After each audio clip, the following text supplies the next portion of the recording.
नमस्ते मित्रों। आज हमारे साथ हैं आदरणीय विजय जायसवाल जी, जो आर्य समाजवासी के बहुत ही सक्रिय सदस्य हैं और इन्होंने अपने जीवन में बहुत सारी पुस्तकों का लेखन कार्य किया है। लगभग 8 जितनी पुस्तकें लिखी हैं। आज ये हमारे बीच में आर्य समाजवासी में उपस्थित हैं। हम आपका बहुत बहुत स्वागत करते हैं इस वाशी के वैदिक उत्थान में। आपका बहुत बहुत स्वागत है। आज जिस विषय पर हम विचार करेंगे वो महर्षि दयानंद सरस्वती के जीवन के विषय में। महर्षि दयानंद सरस्वती महाराज जी की आर्य समाज की समाज को देन, उनका जीवन किस तरीके का था, इस प्रकार के विषय को हम विजय जी के माध्यम से, उनके ज्ञान के माध्यम से समझने का प्रयास करेंगे।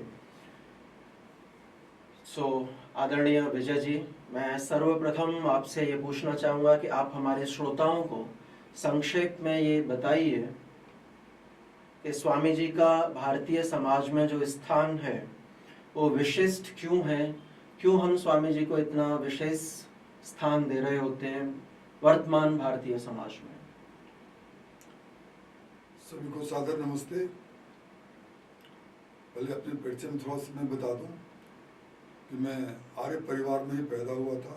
बचपन से ही आर्य समाज की शिक्षा दीक्षा मिली और मेरी प्रारंभिक पढ़ाई गुरुकुल कांगड़ी विश्वविद्यालय हरिद्वार में हुई और वहीं से मैंने फिर एमए भी किया मनोविज्ञान में।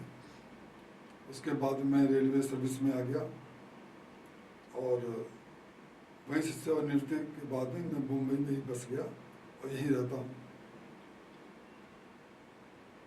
महर्षि दयानंद जी के बारे में मैं उनके जीवन से शुरू करूं तो उनका जन्म गुजरात के टंकारा के मोरबी ग्राम टंकारा में हुआ था और एक औदिच्य ब्राह्मण परिवार से संबंध था और वहीं उनको इस बात का ज्ञान हुआ कि जिस मूर्ति की पूजा में वो लगे हुए हैं, जिसे वो ईश्वर मान रहे हैं या लोग ईश्वर मानकर पूजा कर रहे हैं, वो वास्तव में ईश्वर नहीं है, कोई और है।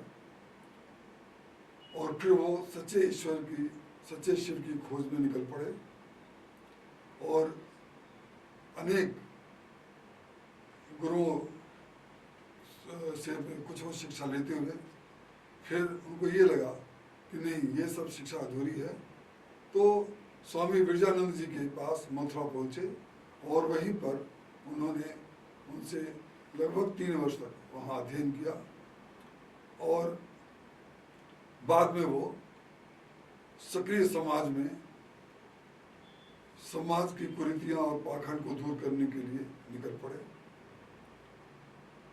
पहला जो उनका पड़ाव था वो हरिद्वार के कुंभ मेले में था।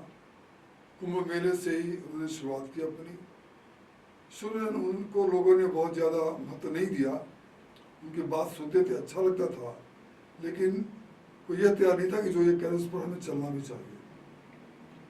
तो इस तरह से उन्होंने फिर कुछ परिवर्तन किया अपने कार्य में और कुछ और करने के बाद फिर वो समझ आया उन्होंने अपने वेदों को ही आधार बना करके और अपना प्रचार कार्य आरंभ किया और पाखंड के घोर विरोधी थे। जो उस समय सामाजिक कुरीतियाँ रही हो या धार्मिक पाखंड रहा, उसके घोर विरोधी थे और इसी वजह से लोग आज भी उन्हें मानते हैं कि उन्होंने जो समाज के लिए कार्य किया, धार्मिक क्षेत्र में जो कार्य किया, उतना कार्य किसी और ने नहीं किया। ये बहुत सुंदर। और जैसा आपने स्वामी जी के परिचय के बारे में कहा, तो ये मेरा भी सौभाग्य है कि स्वामी जी की जो जन्म स्थली टंकारा है, मैं वहाँ 8 वर्ष रह के उस गुरुकुल में अध्ययन किया और जहाँ स्वामी जी अध्ययन के लिए मथुरा गए थे वहाँ हमारा बचपन रहा है।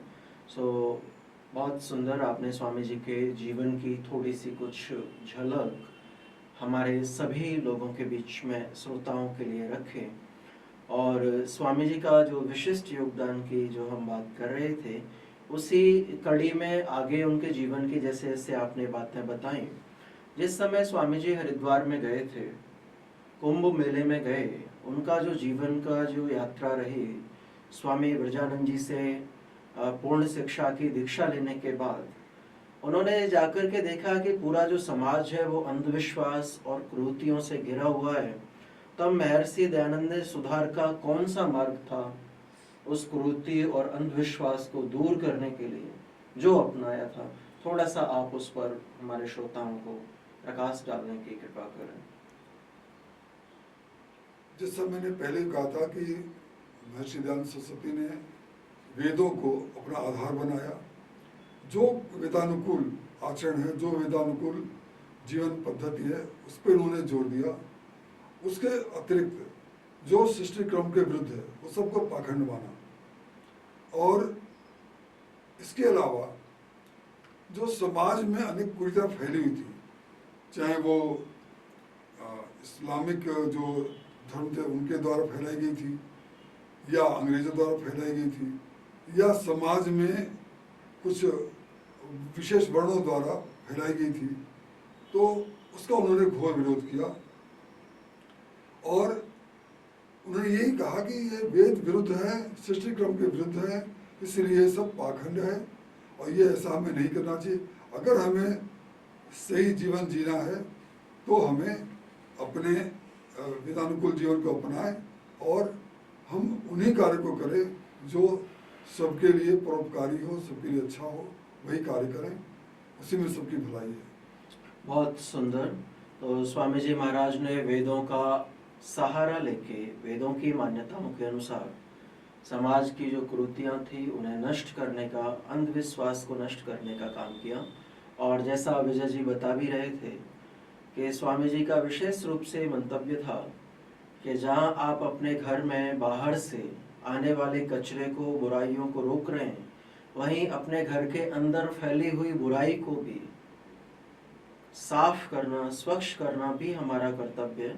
तो जहां वो दूसरे मतावलंबियों को जवाब दिया करते थे, वहीं अपने भी अंदर के फैले हुए जो भी वैचारिक रूप से जो अंधविश्वास या था, उन सारी चीज़ों को भी दूर करने में स्वामी जी ने वेदों की प्रसुप्त पंक्तियों का सहारा लेते हुए, मंत्रों का सहारा लेते हुए लोगों के बीच में जन जन जागरूकता फैलाई।